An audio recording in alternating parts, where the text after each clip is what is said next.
in 2 years, you've got to make $1 million starting from scratch with nothing but your knowledge and the experience that you've gained in the past. And in this podcast episode, I want to share with you my thinking and my answers behind that challenge.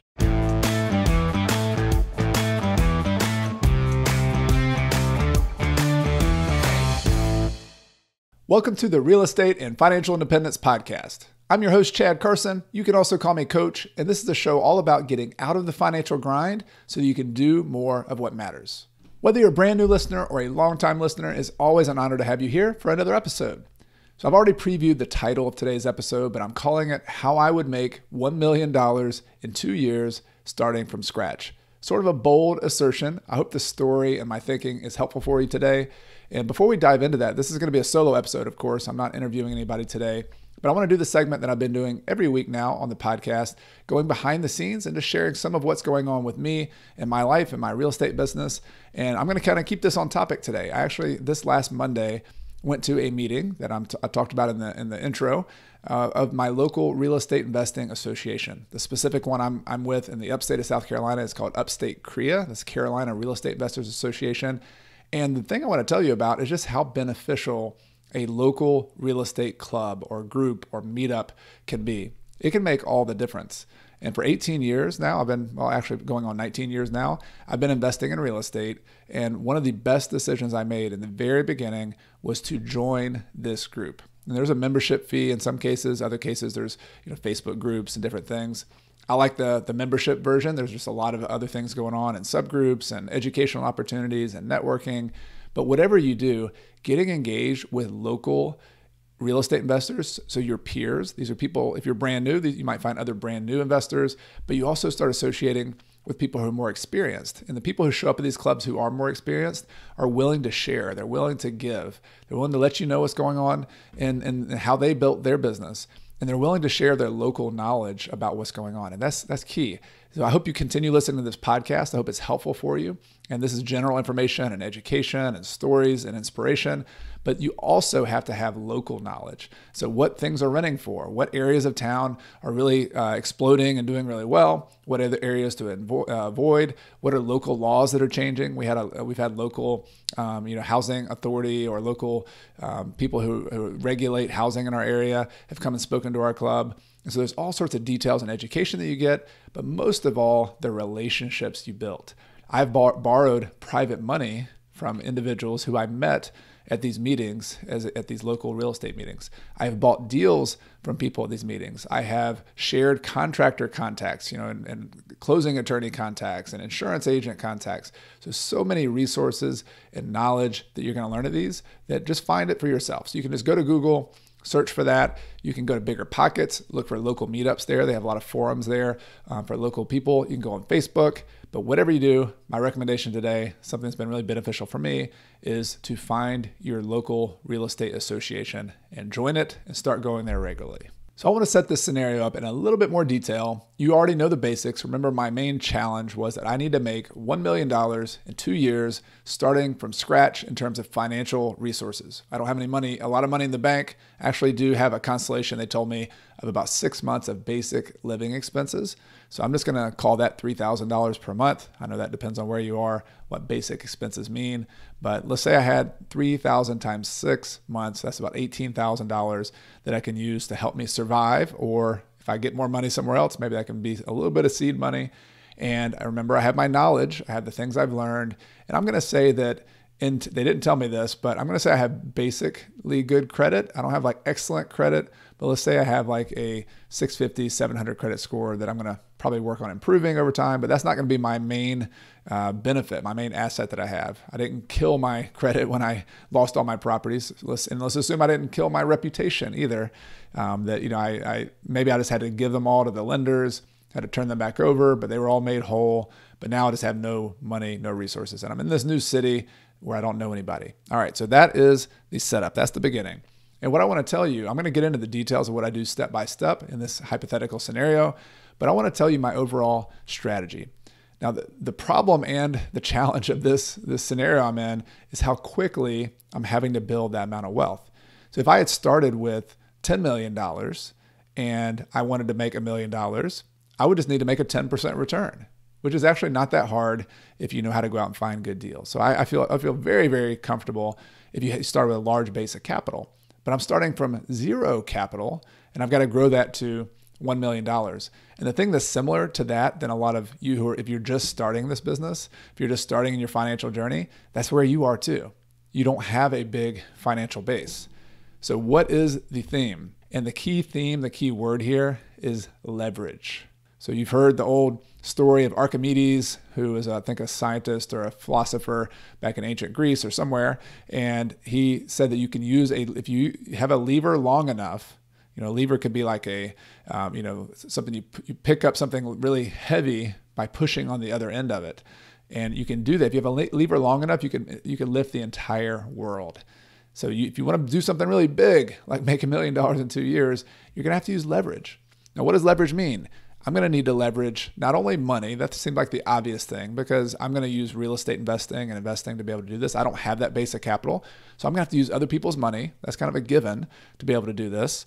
But I'm also going to have to leverage other people's network and relationships. I don't know anybody in this new town. I'm going to have to leverage other people's local knowledge and leverage other people's time. So just think about that. Anytime you're doing anything really, really big, you've got to figure out how to use leverage. That's the key word. Now, of course, you want to do it safely. Not all leverage is created equally. You don't want to go out and borrow as much money as you can and sacrifice everything else.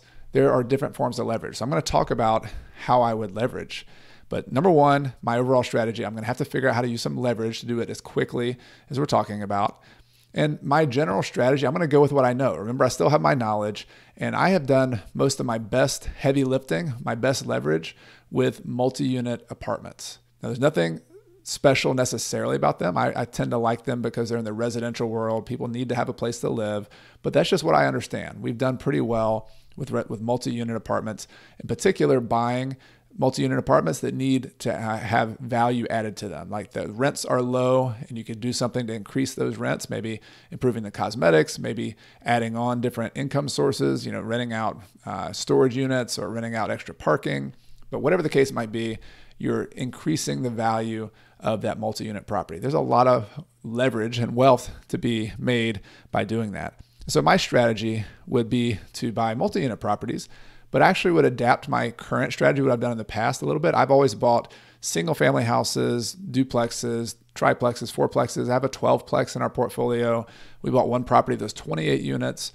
And so I actually like, the philosophy of John Shaw, building wealth one house at a time, getting big on little deals. For most of us and in most scenarios, I think that's just fine. And that's what I did in real life because I didn't have to do it in 2 years. But in this scenario where I'm going to have to make a lot of money really quickly, the best form of leverage is to go bigger on my properties. So instead of me buying, $100,000, $200,000, $300,000 property, I'm going to be going for much bigger properties in order to do what I'm trying to do really quickly.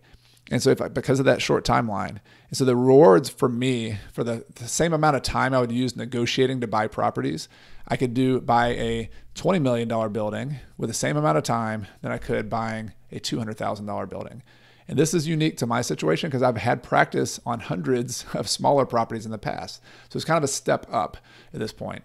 And so that's what I would do. I would focus on larger multi-unit properties. And my strategy to get to that $1 million would be not to own 100% of those properties because I don't have the money to do that, would be to add value to people who do have money. So I'm going to attract money and essentially do what's called a syndication, where I build a group, a company or a group of investors who go in together to buy these bigger properties. And what am I going to add to that? I'm going to have to add my ability to find good deals and my ability to put together a partnership. And I'm going to talk about some of the ways I'm going to build some credibility really quickly, hopefully, to be able to attract people to do that. That's the trick. How am I going to do that? How am I going to attract a large amount of money? Because in my case, I would say I might need to build up a capital base, attract people to invest with me in the maybe $40 million range, like a pretty big number, in order for me to have a percentage of the profits that $40 million in properties makes. So think about it. If you were the collective investors who put up that $40 million, and let's say that I could buy some properties and build this whole operation that makes you a 20% return in 1 year. Let's say the whole operation makes 20%. if there's 20% on the table, is it reasonable for me as the person who put this whole deal together to make a small percentage of that? Maybe I make 3%, me personally. Maybe there's some other people involved with me. So I'm one of the general partners. Is my portion, is it reasonable that I put this whole deal together that I can make 3% of a 20% return on $40 million? Well, if so, 3% of $40 million is about, 3% is $1.2 million. If I made 4% of the total, that'd be 1.6 million.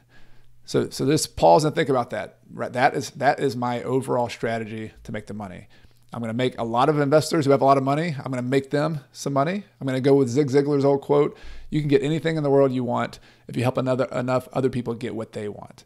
So these people with money, they want to have safe investments. They want to make a good return on their investment. I'm going to go out and do that. I'm going to talk about how to do that. But then I am going to require that somehow, some way, we're going to put in an arrangement where me, the person who put all this together, is going to make a piece of that pie. So I got to make enough profit for them to have enough left over for me to take my piece. And that's essentially what syndications are. Syndications, or larger companies that own real estate, they have operators, they have general partners who make money. Sometimes they put their own money, but not always. In this case, I'm not going to have a lot of money to put into it. So I'm going to have to add a lot of value to them, and I'm going to take a piece. So that is my big picture strategy. Use the leverage of other people's money. I'm going to talk about some other forms of leverage, but then I'm going to make a piece of the pie. So now that my strategy is on the table, let's look at what I don't have, because there's a big gap between this vision that I have. I think I know how to do this. I think I can put this plan together, but I lack a lot of things. And one of the first things that I hope you've thought about is, hey, Chad, you've got to survive. Like, you've got to go pay some bills. You got to put food on the table. You have 2 kids. How are you going to pay for them to eat? How are you going to just survive financially? And I think that's the most important first question. When I did this talk in person, I spent about 5 minutes on this, because I think survival, all of us need to put our own oxygen mask on first.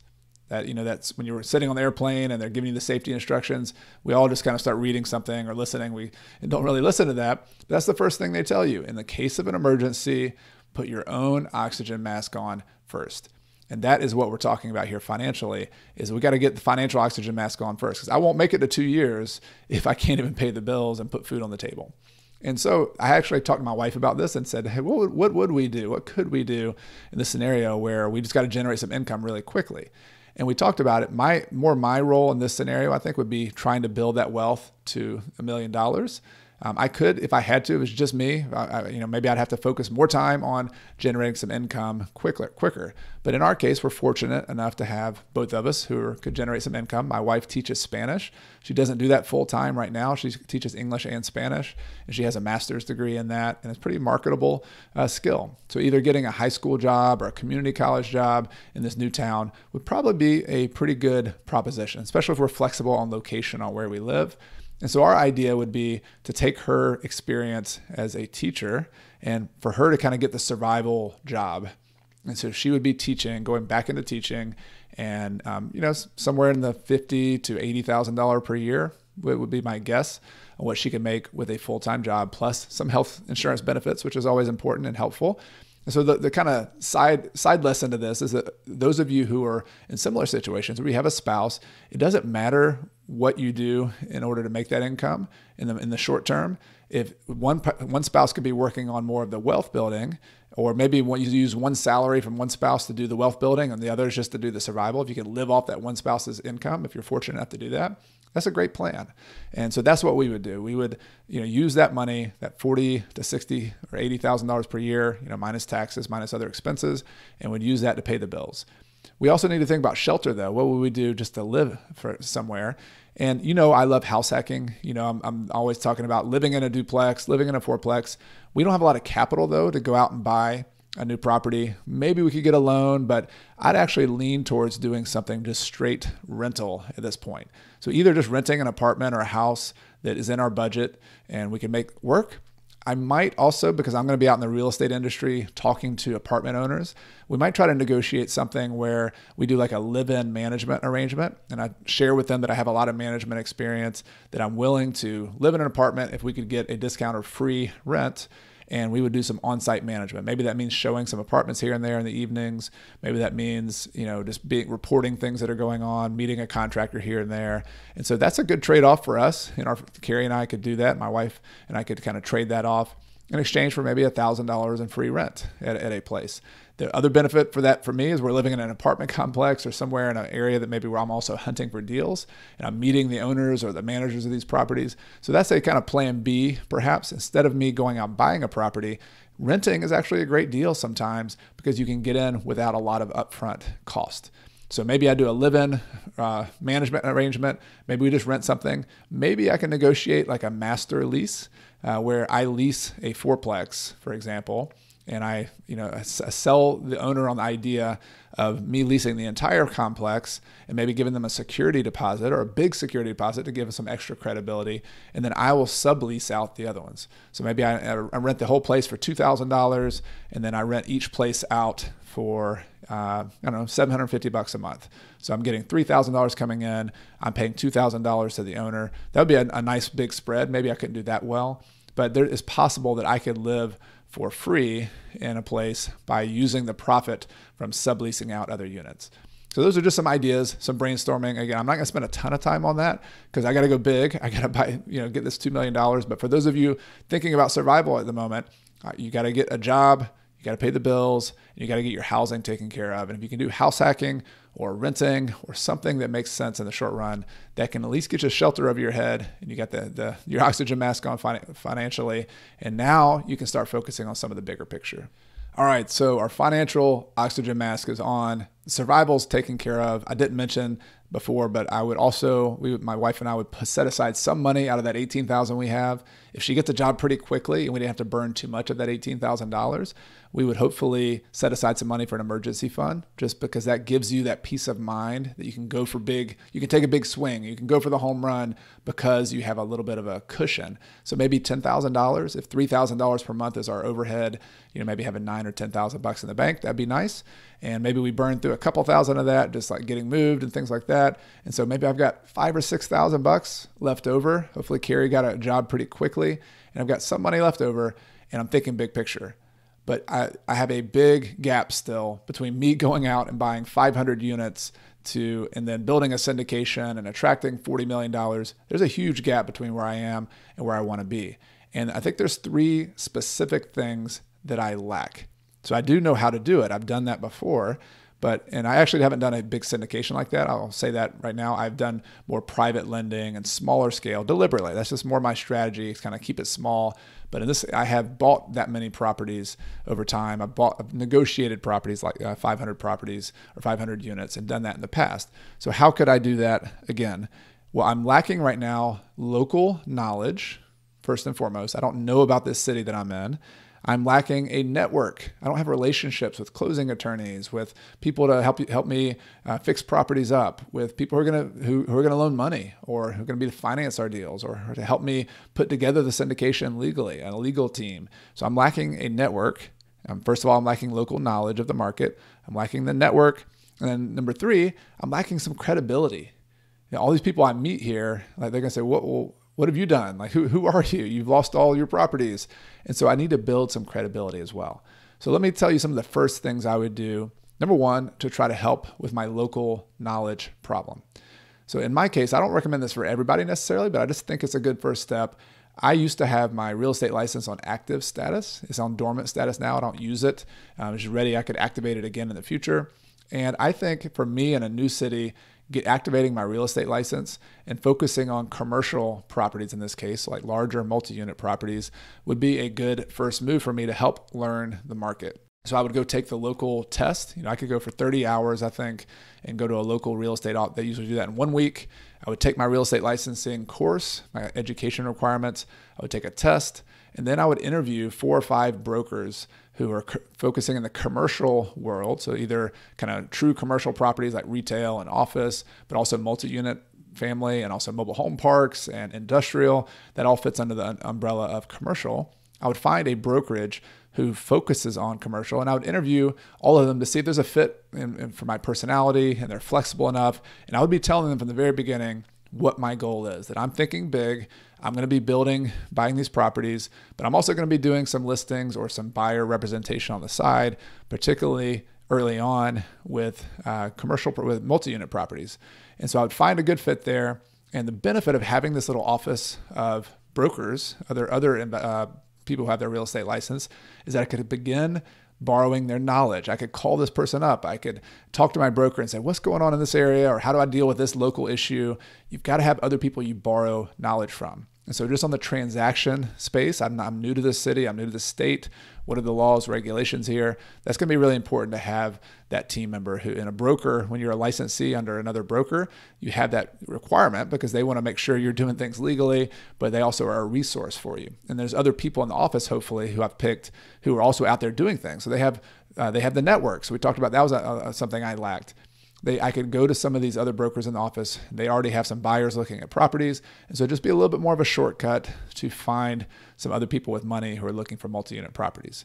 But what would I do there? Why would I get my license? My plan would be in the first 3 months, maybe 6 months, to actually buy properties for other people and me just make a commission on it. And so I would do that because it's going to force me to learn the market. I'm going to be representing other people, and my credibility that I'm going to sell with them is that I've done this before, had lots of transactions in the past. I'm new to this city, so I haven't done any here, but here's my approach. This is how I analyze properties. Here's what I'm going to help you do, and I'm going to listen to them. What are your goals? I'll help you find it. And what I do have, although I don't have all this experience in this market, I have a ton of hustle. I'm going to be doing this full time. I am willing to door knock. I'm willing to talk to people. This is what I did when I first started real estate. This is what I encourage you to do sometimes if you want to do something really quickly, is get out in the market. So I know what my buyer is looking for. They're going to tell me I'm looking for a property that has 100 to 200 units, and I'm looking in these locations and this type of property. With commercial properties, it's actually a smaller universe of properties. So I might find 30, 40, 50 properties that meet those criteria. And then I would go directly to the source. I would try to call the owner. I, of course, would send some letters or mail, but I might get very creative with my mail. I might send like a big, huge package, like a big box, and have it like as colorful as I can, and then have a note inside of that box and full of packing popcorn, or maybe it's a gift or something. Maybe it's some chocolate, and I find a way to segue from the chocolate into, this is a sweet gift to hopefully set up an appointment where I can give you a sweet offer on your property. Even if you're not looking to sell, I'd love to talk to you. Something cheesy like that, but it gets people's attention. And maybe I have a picture of myself and I say, I have a client who has the money, we're ready to buy, please give me a call. Something creative. You got the key of marketing, the secret of marketing I've always heard is just not be boring. And so I would go directly to the owners of property once I had a client who's looking to buy those, and I would just represent them and I would help them buy a good deal, and I would get paid by doing that. But in the process, I'm looking at all the sales in the property. I would probably make a goal for myself to look at the last 50 sales in my market for similar type properties, both smaller properties, bigger properties, and I would go look at every single one of them. I'll make a goal to do that, maybe in a week, and I would study it like I'm studying for a test or for an exam to understand, why did that building sell for more? Why did this building sell for less? And with multi-unit apartments in particular, I would look at like a per unit basis. This one sold for $50,000 per unit. This one sold for $125,000 per unit. Oh, this one's new construction, and they're leasing this one for $1,500 per unit. Why is that better? What's the location? What are the amenities that they are offering? And so there's just this intuitive understanding you get of a market the more you study it. And so whether you're me in this situation or you're you in your situation, you've got to study the market. You got to get that local knowledge. You got to build relationships. Even if you don't become an agent yourself, having a local agent on the ground, somebody represent you who understands the market themselves, who can help you with the transaction, is a big deal. I'm just taking that role for myself because I have some bigger, quicker goals in this scenario. But a real estate agent who is worth their salt can really help you with that knowledge piece and with the relationships piece, with the network. Finally, remember what I lacked before I can go build the syndication that I want to do is I also lack credibility.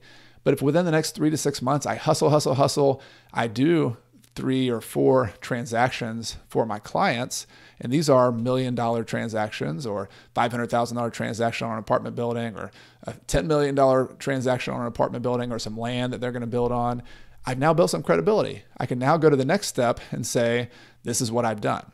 So I've built some local knowledge. I've built my network. I'm starting to do that. In addition to just have that brokerage, I would go to every single local real estate meetup that people with commercial real estate or multi-unit real estate are going to. Maybe there's a breakfast group, maybe there's a Facebook group.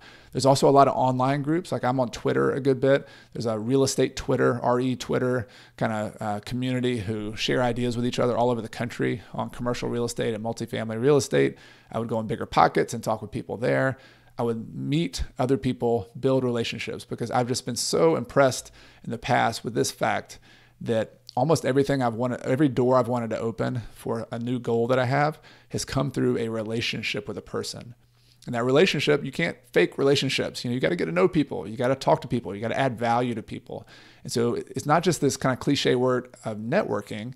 It's more about going out and meeting people and asking, how can I help you? What can I learn from you? Having the humility, no matter what age you are, have the humility to ask people who are successful in what they're doing. How did you do that? That's amazing. Like, what are you doing there? People are, I think if you flatter them with your humility that you want to learn, people are usually willing to share. And then if you're also willing to follow up, and if you see some way that you could add value to that person, then do that. And do the small things. Send thank you notes. Put your best foot forward very quickly. When I was new and I was trying to talk to sellers and to banks, I used to have this very thick credibility package, and I had never done any real estate. But I got all my college professors and I got people who knew me personally in the community to write letters of reference for me. And I even showed, like, here's my grades in college, because I just graduated from college. Whatever you got, use it. If you've done something impressive, you have some kind of criteria, do that. But you got to build credibility pretty quickly with people if you want to ask for something in return. And adding value, building credibility is what I would do in this case. There's one other, I've thrown a bunch of things at you here. I hope that some of those tidbits will be helpful for you in your situations too. There's one other thing that I would do that's just kind of unique to, I think, the time and space where we are. While I'm doing every bit of that for the first 3 to 6 months, I would document everything publicly online. Now that's a little, for some of you might not be comfortable doing that. I'm here talking to you on a podcast, sharing my life a little bit. I do a YouTube channel. I have a blog that I've been doing for years. I've seen the power and the leverage, there's that word again, the leverage of social media for a business purpose. And so there's this idea of scale. How do you reach hundreds of people or thousands of people with a proposition that you have? In this case, I want to attract money to do deals with me. Well, one way I can build credibility and get some scale is by sharing this online. And if you get the right YouTube algorithm, you do a couple of videos or a couple of vlogs, and people start sharing that on social media, it can go viral pretty quickly. And I think this is a pretty interesting story. I would lead with my goal here of making $1 million in 2 years, and I would talk about all these different pieces. Here's what I'm doing, and you know what? I might fail, fall flat on my face, but here's what I'm going to do. And that tension of whether I'm going to fail, whether I'm going to succeed, this almost like this reality TV version of it, I think would make a really good story. And I think I could get some publicity on, some of the national or maybe regional newspapers or TV shows, or it would just make a good pitch in the PR department. And I would kind of build that PR by making my own YouTube vlogs. And it would be really informal. Like I'd use my phone. I would carry it around in my pocket. I have a little DSLR camera that I spent $600 or $700 on that I use for YouTube. But at a minimum, I could get like a $20 microphone. I would have my phone, and I would just go around with that, and maybe like another $20 little, they call that gimbal, or just a little tripod that you could set up. That's all I need to do a YouTube channel. And I could get a $60 microphone to do a podcast if I wanted to do that. But I would focus mainly on YouTube and a website, and then Instagram or something, some kind of social media, maybe TikTok. Probably not TikTok, because my target audience would be a little bit older for people who are going to invest with me. But I would probably do Instagram. I would definitely do Twitter, and I would do YouTube. And I would put this, so this is like a parallel path that I would have to put the word out. And I'll explain in a little bit why I think that eventually might be helpful. So let's take a pause, just review where we've come from. Remember, step one for me was survival. My wife's working a job, teaching Spanish, maybe teaching English at a community college or a high school. We've got our home, our situation taken care of, probably from renting a house or an apartment, or maybe getting some kind of arrangement where we're helping to manage it on site, or we're subleasing the property and leasing out to other people. But we've got our survival taken care of. And then remember from the beginning, my job was to understand the market, to build credibility, to build a network. And I did that through getting my real estate license and focusing on the commercial side, the larger property side of real estate.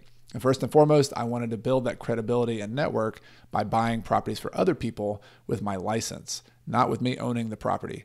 Now, that's not the only way to do that, but I think that's a great way to get started if you have the time and energy and the want to. And I do in this case. And I'm very confident that my knowledge, this is where those things in my head that I didn't lose really come into play, is that I have done this before. I bought hundreds of properties before. I've negotiated hundreds of times with sellers. I have put deals together. So I haven't lost that. And so I can go out and do that same thing for other people. I can just represent them and make a commission on that transaction. And so I can add a lot of value to them. And because I have that confidence of the knowledge and the know-how. If you find yourself being a brand new investor and you don't have that confidence and know-how, it's probably a gap in something you need to learn. You need to go out and learn some of the details of transactions. Maybe you need to start. This is why you start on smaller deals. I've jumped to these big deals because I have that confidence and knowledge. That's why I love making it big on little deals, starting with the small ones where there's a little bit less risk, where maybe you move into a property and put a small down payment and then you walk before you run. But in my case, I do have that knowledge. And so I think I can get up and running. It's going to take a lot of work. I'm going to be hustling every single day, 10, 12 hours a day. I'm doing my editing of videos at night. But my goal is within those 3 months to get some deal flow, to get some transactions coming in so that I can then focus on my goal of building my own portfolio pretty quickly. And I want to try to buy something in the second 6 months of that year for myself. But there's still a big gap, right? I have to build this syndication. I got to have the legal structure to do that. So I'm going to have to bring on some legal help, attorneys to help do that. I'm also going to have to operate that. So I can't do all that myself. I might be the main one negotiating and finding the deals. And in fact, that's what I will do to add a lot of value to this situation. But how are we going to go find all that money? Where are we going to get all that money? So I'm going to need somebody, a partner. And so I'm going to form a general partnership and then we're going to divide up the pie within that general partnership. So that general partnership puts the deal together, operates it, fixes it up, gets it leased, manages the property from a kind of a higher level. And then the limited partners are the people who put up the money. And so one of those general partners is going to have to be somebody who has a existing relationship with a lot of people who have money. So who is that person going to be? I'm open to what that would be. It might be somebody that I meet through this brokerage. Maybe they have a client who has a lot of money. You'll be surprised how many people out there have money. There's more money in 2021 than there are real estate deals. And if you just network and you have some value to add, there's tons and tons and tons of money out there. I'm very confident of that. And you got to treat them well. You got to keep their money safe. You got to add value to them. But if you got deals, there is money out there. And so I would look for maybe an existing syndicator, somebody who already has raised a lot of money and who's done this before. I might also, and here's where my social media thing came in. I have some experience talking to other people who are also real estate investors, but who do social media. I'm thinking, for example, my friend Brandon Turner has kind of leveraged his platform on Bigger Pockets to start his own syndication company. And they've raised millions and millions of dollars from accredited investors. They have to do everything legally and through the proper structures. But because he has trust and credibility with an existing audience, he's taught people, he's shared stories, he's inspired people. And so there's a lot of people who are like, hey, I'd just like to invest with you, Brandon.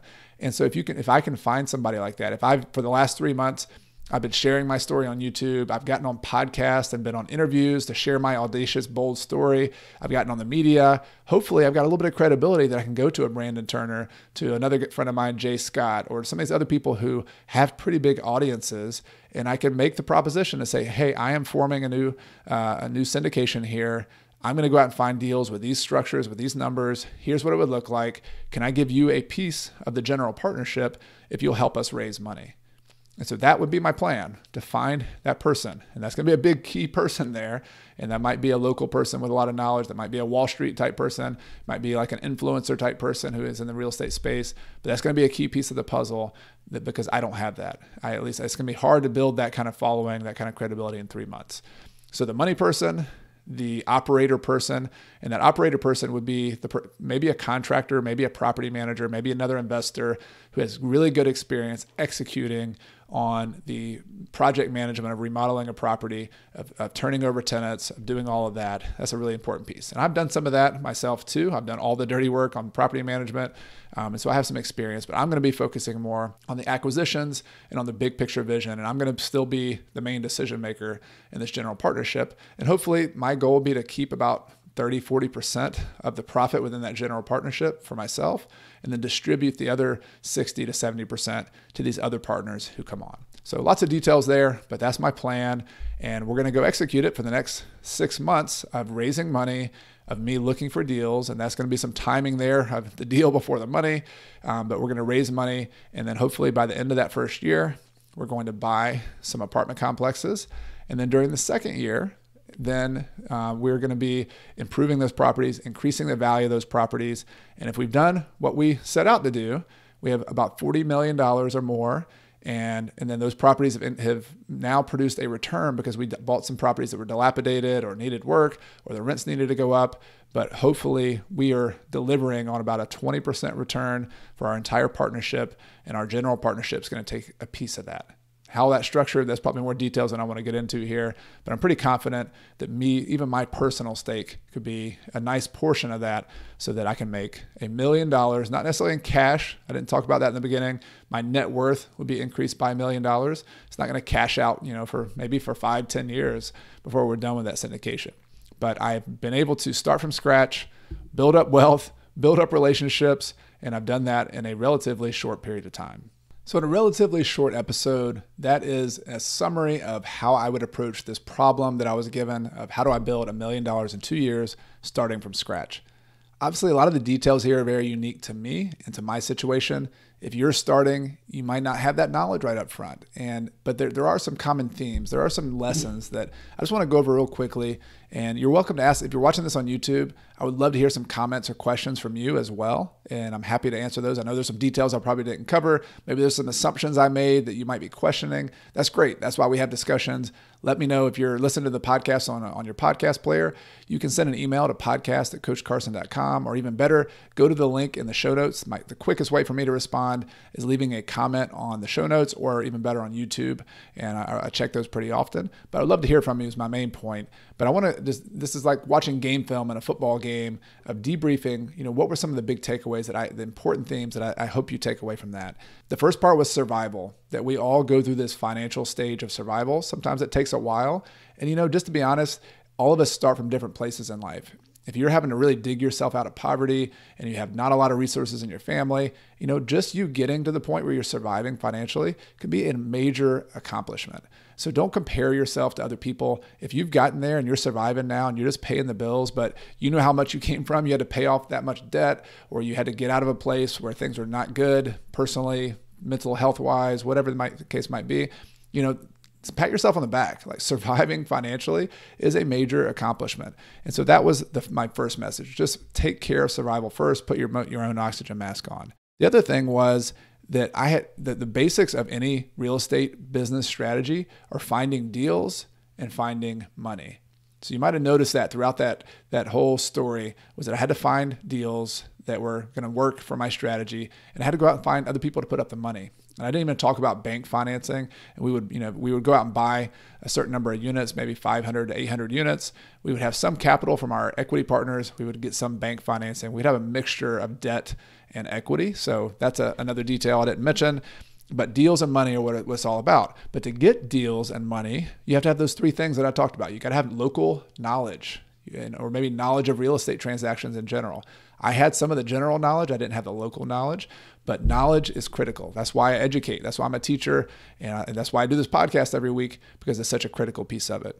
But the second thing is relationships. You can know all you want theoretically, but if you don't go out and meet people and build trust with people and build relationships, this is a people business. In real estate, but really any business, you got to have a network of people. You got to have a team. You got to have people you trust. So knowledge, relationships, and then credibility. your reputation, the trust you have with other people is incredible. It's one of your biggest assets. On the corollary, about doing something that breaks people's trust in you and loses credibility, is going to be one of the worst things you can do. And so guard your credibility, guard your trust with people more than anything. I would rather lose a bunch of money than lose credibility with one of my business partners or somebody who's loaned me money. So guard credibility, and if you don't have it yet, do something to build it. I built it by going out and finding deals for other people to say, hey, look, this is what I've done. And I also documented it social media. That was a kind of a unique thing for me and my knowledge of building online businesses as well. And that's how I did it. And I think the two big takeaways throughout that, the big levers, the things that helped me do what I was talking about. Number one was just leverage itself. I got to leverage other people's resources, knowledge, money. That was a big deal. If you want to do something really big, you've got to use leverage. You got to use it carefully, but that's what I had to do. The other thing was hustle, basically taking massive action.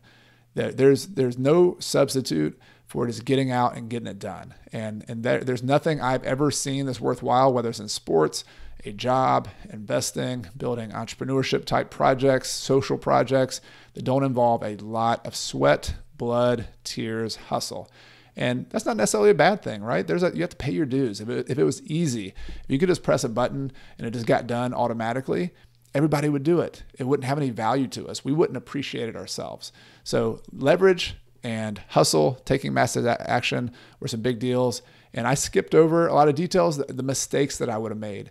It's okay to make mistakes. If you're a brand new beginner, just make your mistakes quickly, make them often. I probably made mistakes in that scenario. I met the wrong person.